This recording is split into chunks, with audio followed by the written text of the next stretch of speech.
All right, today we'll talk about the normal derivative.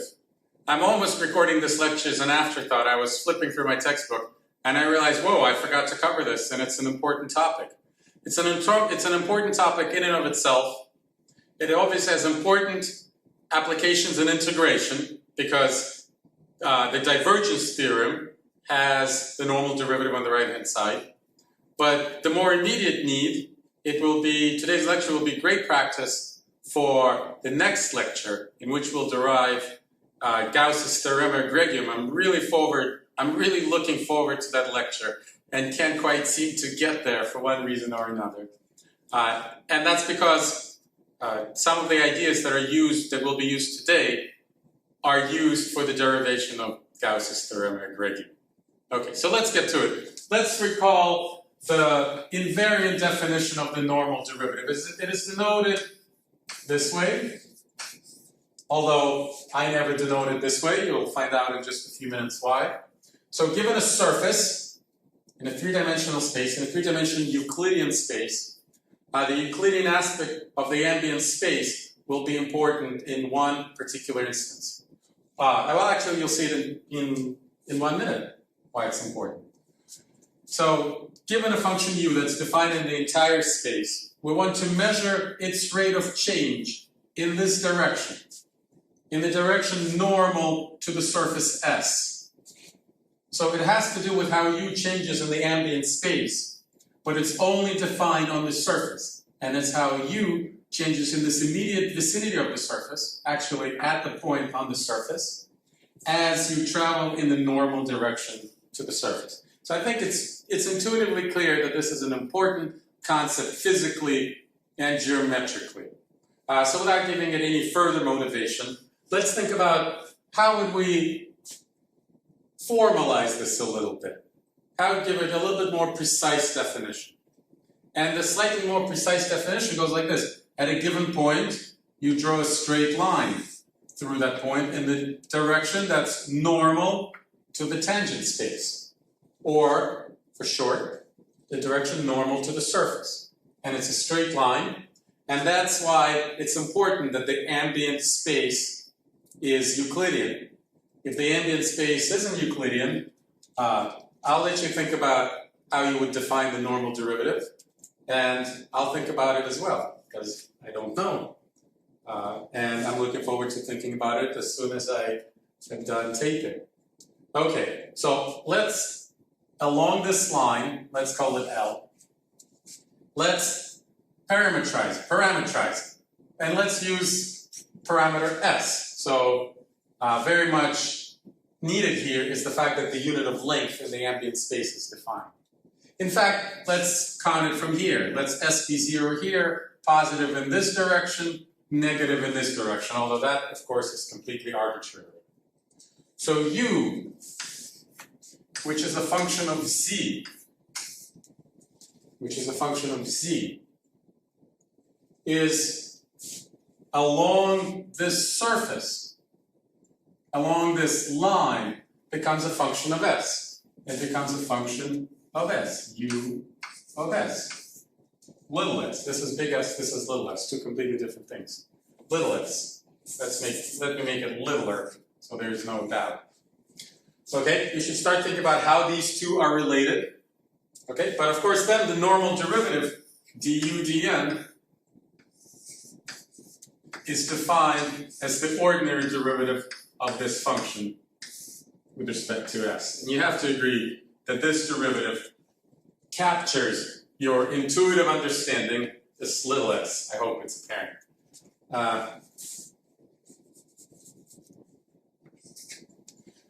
Captures your intuitive understanding of what it means of the derivative in this direction. Evaluate it, this is if you want to be completely precise, at s equals 0, because we chose s 0 here. At all other points, this derivative is meaningless with respect to trying to define the normal derivative. And I just want to point out right away that in a moment we'll talk about the second normal derivative, second order normal derivative, and of course the natural definition would be this, the second derivative with respect to distance. Okay. And the big question is, how do you express this normal derivative in terms of the covariant derivative of u in the ambient space and some differential characteristics of the surface? Okay, we'll discover it rather easily in this case. And we'll do something that I consider distasteful from the point of view of tensor calculus, really irksome. We'll fix it in a moment, but we'll choose a Cartesian coordinate, let's use Cartesian coordinates in the ambient space because we can. That's a terrible reason to choose Cartesian coordinates. The real reason why I'm doing it is because I really want to get to the answer relatively quickly, and then of course we'll have to take a step back and do it the right way. But let's do it the wrong way first because it's quicker. So in Cartesian coordinates, let's consider the unit normal n and its components ni. In that case, let's see, if this point is given by coordinates x, y, z,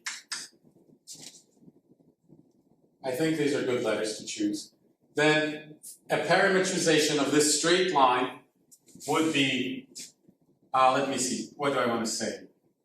Let me write it this way. Zi of s would equal x0 plus n1s. Oh, there's no 0. X, y, and z. Should I put zeros here? Yes, I think I should. So that you realize that they're constants.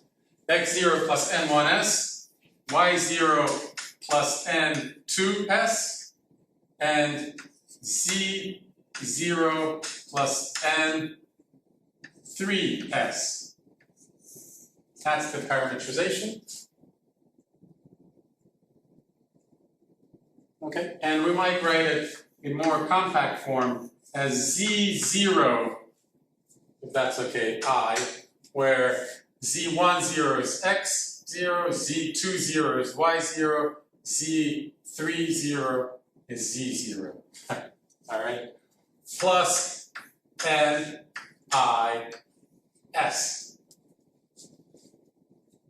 Okay, that's our equation of this straight line. Now that we're armed with this equation for the straight line,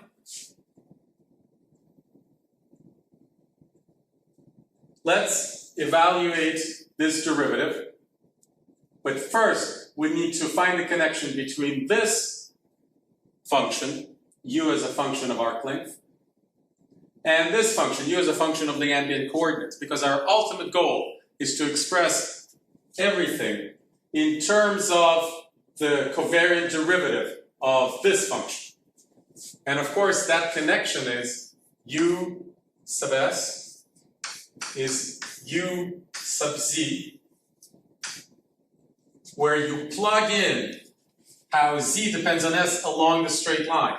So it's the equation of the line. Okay.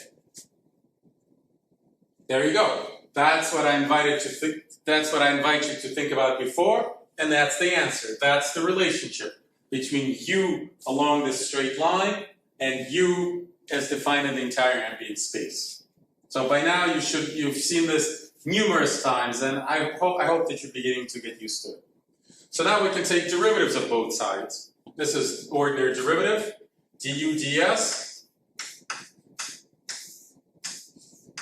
By chain rule is du dzi. Dzi, ordinary derivative, because zi is just a function of one variable, ds. Okay, we're about to write them in the opposite order, but what's du dzi? Well, when applied to an invariant, the partial derivative coincides with the covariant derivative. So we have grad, I call it grad, perhaps not a great term, but it's stuck with me, grad u. And what is dzi ds? Well, we can see it right here. Dzi ds is just ni. If you look here, these identities will be n1, n2, n3, because these are linear functions of S. What can be simpler? So ni,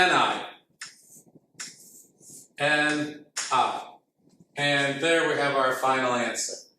The normal derivative, simply because it's the directional derivative, and I believe we've talked about directional derivatives before, and how it's just the dot product between the direction and the gradient.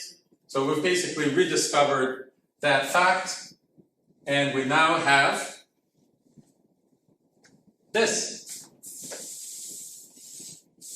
We have met our goal. We have re-expressed the normal derivative as a function of the ambient derivatives and the differential characteristics of the surface. So we have du dn equals ni grad I u. Okay, we were able to go from essentially an invariant definition to its tensor expression. That's success. Now let's talk about the second derivative. Let's talk about the second derivative. So the second derivative, we need to continue working with this expression. Okay, we need to evaluate the second derivative of this expression with respect to s. To work with this expression, which is a mistake I see most frequently, a mistake that I've made myself more than once, is too late. Why? Because this expression, when you go from here to here, this expression has already been evaluated. I was over here at s equals 0. So once you find the derivative, then evaluate it at a value of parameter s equals 0. At that point, it's too late to try and differentiate it again. So it has to be at this point. So let me continue here. We have to evaluate the second derivative of u with respect to s. Okay. We're going to work with this expression, and we'll remember that we're working, that the ambient space is Cartesian, right? It'll come in handy. It already came in handy here when the curve was, straight line was easy to express. It'll come in handy again. Okay, none of those are good things, but we'll fix it later. Right now, we just want to get to the right answer. So, evaluating the second derivative, all right, moving on to here, we find that it's the second derivative of this expression with respect to s. If you're encountering this, if this is one of your first 5 encounters with derivatives like this, you should really take it slow and watch the lecture, I think it's called Change of Variables, and really master these differentiation techniques. You have to remind yourself how this term is a function of the parameter s. And it is a function because this term is naturally a function of the ambient coordinates. So it is a function of the parameter s by plugging in the equation of the surface into how this expression depends on the ambient coordinates. So once again, chain rule is in order, and it'll invite a new coefficient, j. And we will have the second derivative of u with respect to dzi,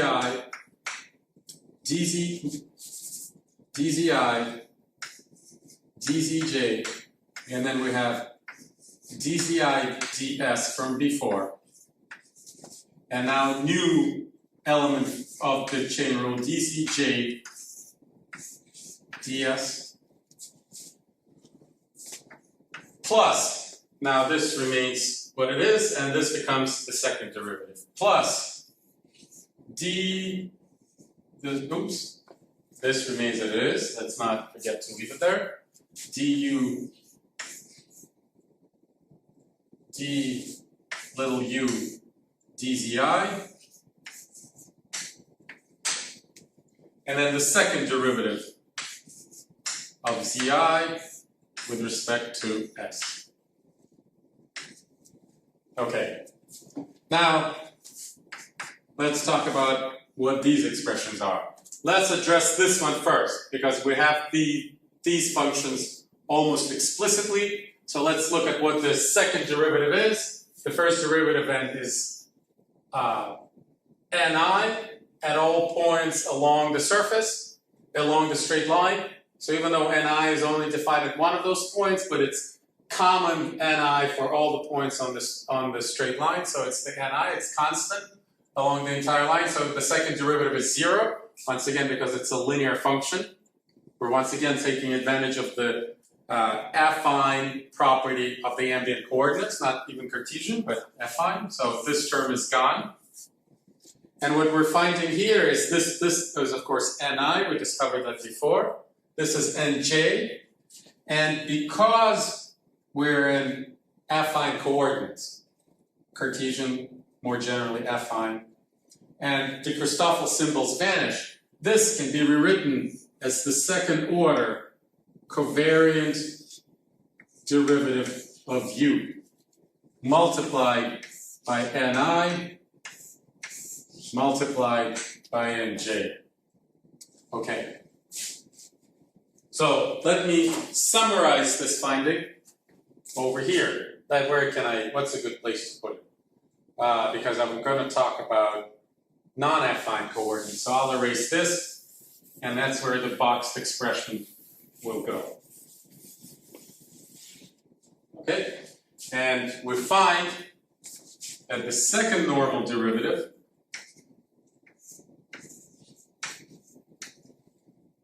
equals, let's write it in this order, ni nj grad I grad j u. All right, and let's box this. Now I asked the question: what would happen if the ambient space wasn't Euclidean at all? Like, what's a normal surface on the surface of a sphere with respect to some contour on the sphere, where you can't even pass a straight line through that point? So my initial thinking, because I was thinking all along as I was talking, I would have to say, I might be wrong, this is just an inkling, that you would have to simply use this expression as the definition of the second normal derivative, because of your inability to pass a straight line through the point. You might have to say, you might have to pass a geodesic through a point, but that will probably lead to the same expression as well. So it will probably be accepted as the definition when the ambient space is Riemann and not Euclidean. Okay, now I'm just going to comment on it just for time constraints, and then I'll answer this question at a later date. The next time, I promise, I'll come back and do it the right way. We did this derivation the wrong way, even though it's perfectly valid, because we arrived at an expression that is fully valid from the tensor point of view and didn't do anything technically wrong along the way, just wrong in spirit, not wrong in fact. Not wrong in deed, I guess. This is the correct answer. We just took a distasteful path at arriving at this answer. The proper thing to do would have been to introduce a general coordinate system in the ambient space without specifying any special characteristics, such as being affine or Cartesian. So what would you do in that case? You're no longer able to say that this is the equation of a straight line, but it would still be some general zi of s. You're still able to draw a straight line through that point. You're just not able to parameterize it in this very simple linear way. It would be some non-linear function. Nevertheless, you'll be able to proceed with this analysis, and by the time you got to this point, this term wouldn't vanish, and this term would be as it is now, but it wouldn't equal this term because there would be some Christoffels. There would be some additional terms with Christoffel symbols in there. And the right thing will happen. The terms with the Christoffel symbols that come from here, that come from the discrepancy between this is what we have and this what we want, will exactly offset the Christoffel terms that will come from here. Or rather, the Christoffel terms provided by this term will join this term to provide the covariant derivative. So everything will work out perfectly. And it's actually a far more enjoyable way to derive this very nice relationship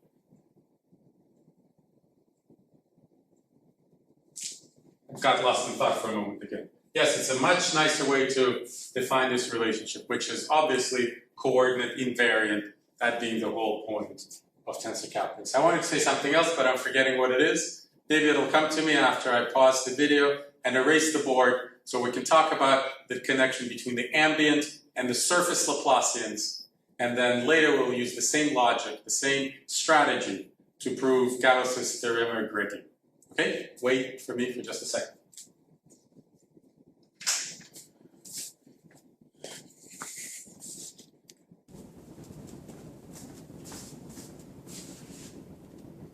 Okay, the question we'll consider right now is the relationship between the ambient Laplacian of a function defined in the entire ambient space and its surface Laplacian.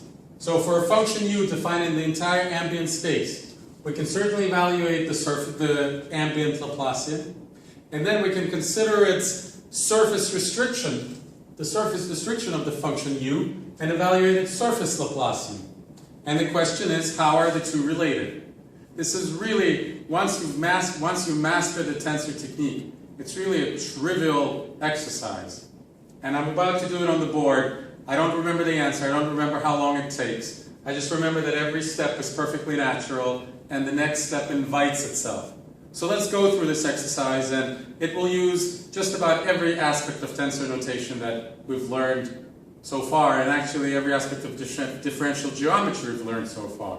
We'll have normals, normal derivatives, the chain rule, the curvature tensor, everything will be on display. So, and actually the second normal derivative as well, I think, factors into this. Okay, so I'm not sure how long it'll take, so I'll just roll across the entire board and see where it takes us. Of course, the first step, give me just 1 second. Huh. Okay, that's right. The first step is to analyze this derivative by the chain rule. And of course it is the projection of the ambient derivative. Okay? In the next step, okay, so I should really pause, give you a chance to remember to recall the chain rule. I believe we just covered it in the previous lecture. So take it in for a moment, or pause the video. Okay, I'll assume you can pause the video, and I'll just keep going. So the next step is the product rule.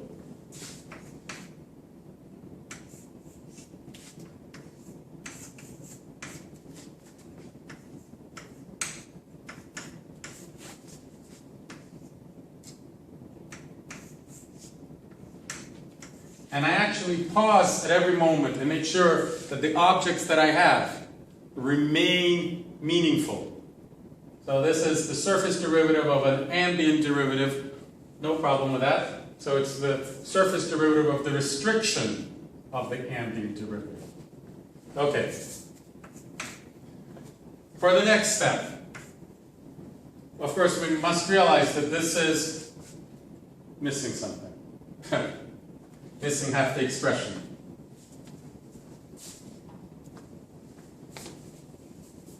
All right, here's what we have. We have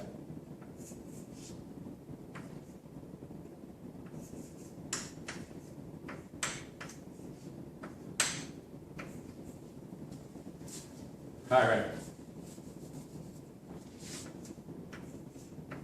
Okay, the interesting term here is this one, because as you know, this is curvature, and in fact it ends up being mean curvature because it's contracted, times the normal. This is also one of the formulas we derived last time. So we have B alpha alpha times Ni grad I u. So perhaps I should explain why I never use the du dn notation. Because I prefer this. Just like I never use the symbol for the Laplacian because I prefer this. This is an actionable symbol, and this is an actionable symbol because I know what the derivatives mean in terms of the underlying partial derivatives and Christoffel symbols, and I know how to calculate the Christoffel symbols. So for me, not only is it an integral symbol, it's also a recipe, an algorithm for actually evaluating this object. I'm not obsessed with dyadic notation, with the invariant notation when coordinates are never introduced.